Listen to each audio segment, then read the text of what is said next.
The sixth strategy used by the media is the double standards. When a 50-year-old Arab Muslim marries a 12-year-old girl, it comes as headlines in the newspapers. But when a 50-year-old non-Muslim rapes a 6-year-old girl, it comes as news brief. Why these double standards?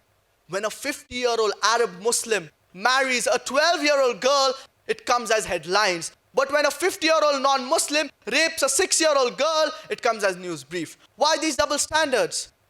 So here we realize, whomsoever the media wants to highlight, it can highlight.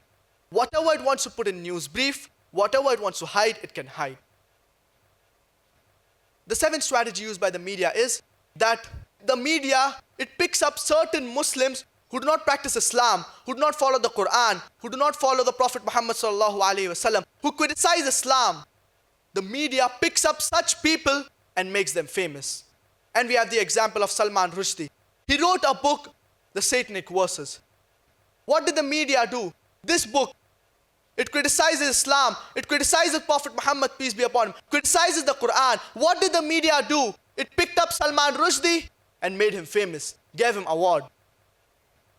And we have the example of Taslima Nasreen. She wrote a book, Lajja, criticizing Islam, criticizing Prophet Muhammad, peace be upon him, criticizing the Quran. What did the media do? The media picked her up, made her famous, gave her awards. So this is the strategy of the media. And we Muslims made Salman Rushdie famous. The strategies how to deal with such issues.